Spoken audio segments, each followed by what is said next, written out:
차별화 장세가 많이 일어나죠. 종목 장세라고 그러는데 어떤 굵직한 테마가 돌면서 관련 종목들이 상승을 하고 또 테마가 쉬어가면서 테마 내 순환매가 돌면서 상승을 해주면 매매하기가 편한데 지금처럼 좀 시장이 지지부진하거나 종목들이 크게 상승이 안 나올 때는 딱 두 가지 패턴을 보셔야 됩니다. 첫 번째 패턴은 전고점을 넘어가는 패턴. 즉 말해서 신고가 패턴은 좋습니다. 장세가 좋을 때는 더 신고가 종목이 많이 나오고요. 약세장일 때는 신고가 종목이 또 작게 나옵니다. DI 같은 경우가 또 전고점을 넘어가는 이런 흐름이 나왔고요. 다른 때 같으면 시장이 좋았으면은 이제 장대 양봉으로 좀 뽑을 수도 있는데 전고점만 뚫고 상승하는 흐름이 나왔고, 재룡산업 같은 경우도 전고점을 넘어가는 이런 흐름들이 오늘 좀 보였습니다. 시장이 안 좋을 때는 당연히 신고가 돌파하는 종목들이 작게 나오겠죠. 그러나 시장이 좋을 때는 또 이런 종목들이 많이 나옵니다. 우상향으로 상승하면서 전고점을 돌파하는 종목들이 많이 나올 수밖에 없고요. 근데 지금은 시장이 좀 지지부진하고 종목들이 힘이 없고 또 거래 대금이 많이 줄어들어 있는 상태이기 때문에 상승하는 종목들이 작을 수밖에 없습니다. 대부분의 일반 투자자들이 보유하고 있는 종목들은 약세 흐름을 보일 수밖에 없고요. 큰 그림에서 지수 흐름을 좀 보게 되면 코로나 이후에 상승을 주고 1년 반 동안 하락을 하고 다시 또 1년 반 정도 가격 조정과 기간 조정이 지금 마무리가 돼 있는 상태인데 지수가 위로 상승을 해주면 시장이 살아나겠죠. 근데 지금은 아직까지도 1년 반 동안 하락을 했고 또 1년 반 동안 박스권의 흐름을 보이고 있는 상태이긴 하나 상단에서 지금 머무르고 있습니다. 근데 여기를 돌파하고 넘어가기에는 거래 대금이라든지 시장의 수급이 약한 모습입니다.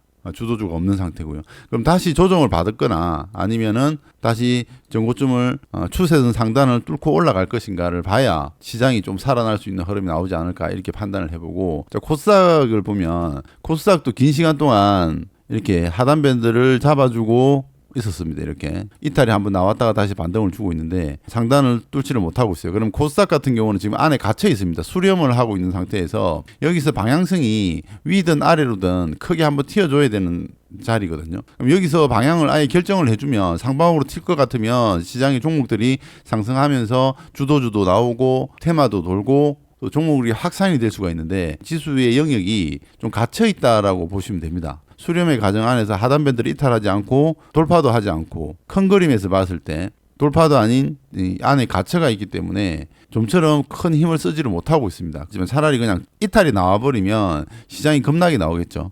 급락이 나와가지고 다시 상승을 주거나 아니면은 이런 자리를 좀 강하게 치고 올라가 주면은 시장의 분위기가 좀 살아날 수가 있는데 지금은 거래 대금은 계속 줄어들고 있는 상태고요. 어제 같은 경우는 7조 원 거래가 됐습니다. 코스닥 같은 경우는 전일은 7조 원 정도 터졌고요. 오늘 8조 7천억 정도 터졌는데 거래 대금이 한 10조 이상 나와야 됩니다. 시장이 항상 코스닥이 활발하게 움직일 때가 한 10조, 22조 정도 터지면은 좀 거래가 활발하게 터지면서 종목들도 돌아가면서 좀 상승이 나오는데 전일, 전전일 보면은 7조, 8조 이 정도 거래 대금도 많이 줄어들어 있는 상태고요. 종목들도 크게 상승이 안 나오는 모습입니다. 일반 투자자들이 가지고 있는 종목들은 대부분 하락하거나 강보합 수준에서 마이너스 2, 3%씩 밀리는 흐름들이 나올 수밖에 없거든요. 그럼 시장에 돈들이 없다라는 거고 매매에 참여하는 사람들이 간망하고 있다라고 보시면 됩니다. 평상시에 비중을 뭐 50% 매매를 했다 그러면 지금은 20, 30%만 매매하자 이런 마인드로 좀 지키는 매매 그런 관점이기 때문에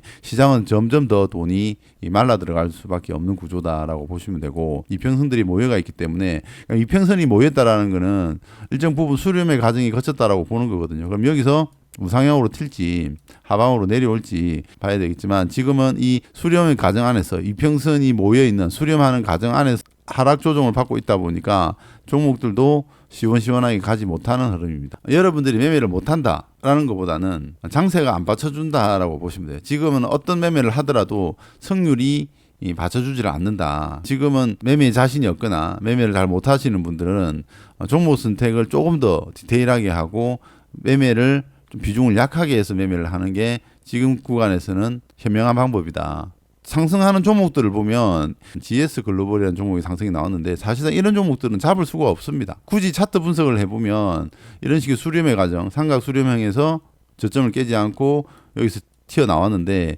중요한 거는 이 종목이 언제 이렇게 상승이 나올지 어떻게 알겠습니까? 나왔으니까 나온 거죠. 그리고 이런 바닥권에서 긴 시간 동안 바닥권에서 있던 종목들이 거래 실려 가지고 상승하는 종목들은 사실상 매매하기가 힘듭니다. 이런 종목 제외한다라고 하면 매매할 수 있는 게 없습니다. 지금 상승 종목을 보더라도 우리가 패턴이나 이런 걸 봤을 때 재룡산업 정도가 그나마 제가 매매를 할 수 있다라고 말씀드렸던 부분이 전고점을 돌파하는 이런 자리를 돌파하는 자리, 이런 게 이제 매매가 가능하게 되는 거고요. DI 정도가 매매를 할 수가 있습니다. 이런 패턴들도 이런 자리에서 이런 전고점을 넘어가는 자리에서 음봉으로 조정을 잘 받고 거래가 줄어든 상태에서 치고 올라가는 이런 급등하는 흐름이 좋은 거죠. 오늘도 10% 정도 상승이 나왔는데 한 20% 정도는 상승이 할 수 있었지만 장세가 안 좋아서 그랬는지 오늘은 이렇게 상승이 안 나온 모습입니다. 금요일은 오후장으로 가면은 또 아마 매매가 더 줄어드는 현상이 일어나기 때문에 그런 여파도 좀 있다라고 보시면 될 것 같고, 기관과 외국인들의 기관들의 매수세가 강하게 들어오고 꾸준하게 들어오고 기관의 매수세가 꾸준하게 들어오는 종목이기 때문에 이런 정도가 시장에서 그나마 매매할 수 있었던 종목이 아닌가라고 생각을 해봅니다. 그래서 지금은 바닥에 있는 종목들은 사실상 거래량이 없는 상태에서 이슈가 터지면서 뉴스가 나오면서 급등이 나오기 때문에 그런 종목들은 사실상 우리가 매매하기는 어렵다. 단기간쯤에서 접근하기는 힘들다라고 보고요.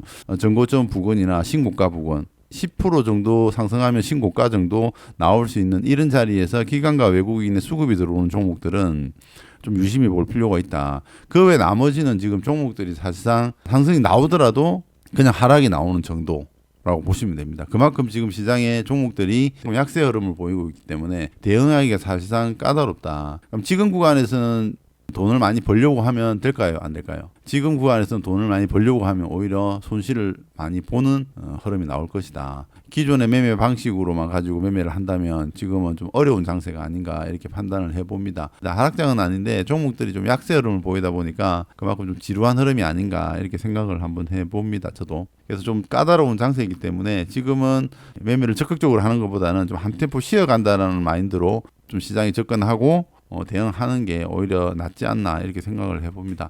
눌림목이라든지 이런 것들은 21선 지지 패턴이라든지 이런 것들은 오히려 언제 상승할지를 모릅니다. 그래서 지금 이 종목을 많이 가지고 있는 사람은 굉장히 어려운 장세입니다. 한 종목 아니면 두 종목 가지고 있는 사람들은 대응을 빨리빨리 할 수 있지만 그게 아니고 종목을 많이 가지고 있는 사람들은 전체적으로 상승 종목보다 하락 종목이 많기 때문에 대응하기가 힘들고 계좌도 마이너스가 많이 나올 거로 판단이 됩니다. 그래서 지금은 이런 구간에서는 강한 주도주가 나오기 전에, 강한 테마가 나오기 전에는 좀 현금화를 많이 시켜놓고 좀 단기 관점에서 매매를 하시고, 단기 매매가 잘 안 된다 하시는 분들은 오히려 좀 한 박자 쉬는 게 더 낫지 않겠나 이렇게 생각을 해봅니다. 오늘은 뭐 특별하게 매매 스킬을 말씀드린 것도 아니고 시장의 전반적인 흐름에 대해서 좀 말씀을 드렸는데요.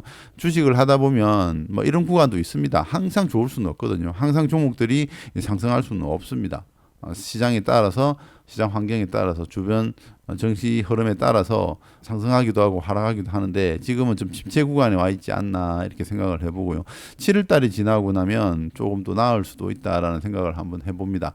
3월달, 4월달, 5월달 3월 후반부터 4, 5, 6 지금 계속 시장이 지지부진하게 움직이고 있기 때문에 그 시기전이 지나고 나면 다시 또 시장은 상승의 흐름을 좀 보이지 않을까 이렇게 생각을 해보고요.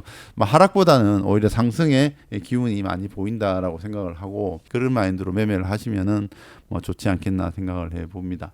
테마들을 보더라도 마찬가지예요. 지금 영일만 유전 관련주들도 다른 때 같으면 관련해서 종목들이 많이 날아갈 건데 지금도 상승하는 종목은 한국가스공사 외에는 다른 종목들은 크게 상승이 안 나옵니다. 그만큼 시장에 돈들이 많이 안 몰린다라는 거죠. 상승 종목들이나 이런 종목들을 둘러봐도 할 만한 종목들이 없다라는 게 저도 좀 안타깝기는 합니다.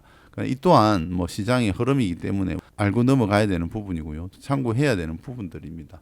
이 조금만 지나고 나면 더 좋은 종목들이 나오고 좋은 테마가 나오면 또 언제 그랬냐는 듯이 시장은 또 상승하고 좋은 매매 할 수 있는 구간들이 찾아오기 때문에 그때까지 내동매매 하지 마시고 오히려 헌터 주식에서 예전에 기초부터 영상들을 한번 쭉 돌려보시면은 또 더 큰 기회를 잡을 수 있는 기회가 오지 않을까 또 이렇게 생각을 해봅니다.